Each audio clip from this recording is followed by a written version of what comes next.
Assalamualaikum warahmatullahi wabarakatuh. Perkenalkan, nama saya Muhammad Raka Pratama dari semester 3A. Di sini saya akan mereview kembali materi yang telah dijelaskan oleh Ibu Profesor Dr. Hajah Heni Nuraini SHMH beserta asisten dosen Bapak Dr. Muhammad Rendi Aridayandi SHMH. Di sini saya akan mereview kembali materi mengenai hukum pidana lanjutan. Bab 1, percobaan. Pasal 53 KUHP.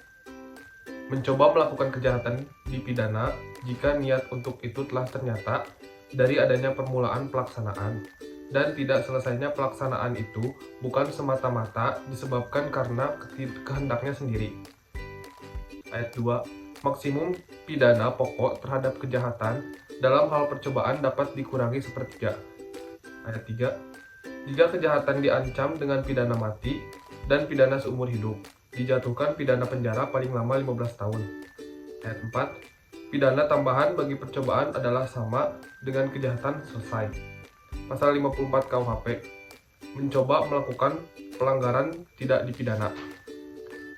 Berdasarkan kedua pasal tersebut, maka yang dapat dikenakan sanksi pidana untuk TP percobaan adalah hanya untuk TP yang berupa kejahatan yang diatur dalam buku 2 KUHP saja. Sedangkan untuk pelanggaran yang diatur dalam buku 3 KUHP tidak dapat dikenakan sanksi pidana. Percobaan adalah suatu perbuatan yang dilakukan seorang dengan niat yang jahat dan niat itu sudah mulai dilaksanakan. Tetapi perbuatannya belum selesai. Tidak selesainya perbuatan tersebut bukan karena kehendak dari pelaku.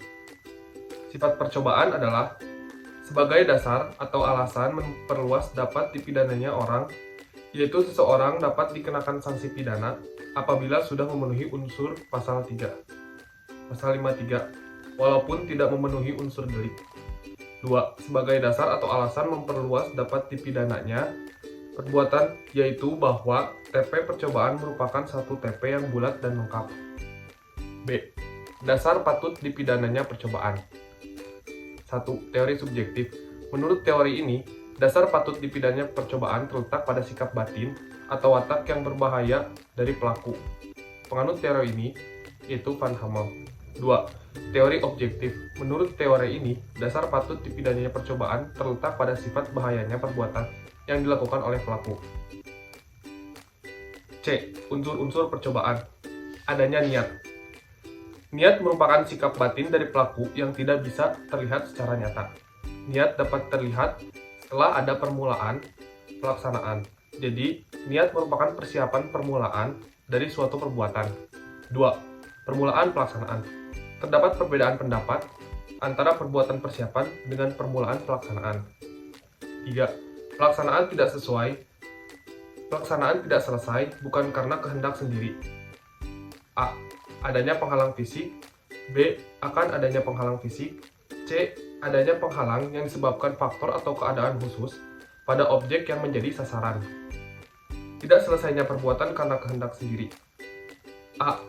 Pengunduran diri secara sukarela, yaitu tidak menyelesaikan perbuatan pelaksanaan yang diperlukan untuk delik yang bersangkutan. B.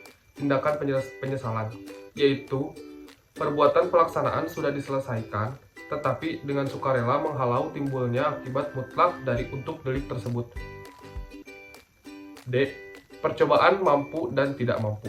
Percobaan tidak mampu muncul apabila perbuatan pelaksanaan telah dilakukan tetapi delik yang dituju tidak sesuai atau akibat yang terlarang menurut UU tidak timbul. Tidak timbulnya akibat yang dilarang dapat disebabkan tidak mampunya objek. Perbedaan percobaan mampu dan tidak mampu hanya ada pada percobaan objektif, yaitu menitik beratkan pada sifat berbahayanya perbuatan. Sedangkan penganut teori subjektif tidak mengenal perbuatan tersebut, melainkan menitik beratkan pada sifat berbahayanya sikap batin atau watak pelaku tindak pidana. Selanjutnya E. Pemidanaan terhadap percobaan. Percobaan terhadap kejahatan diatur dalam pasal 53 ayat 2 KUHP, yaitu maksimum pidana yang dijatuhkan dikurangi sepertiga.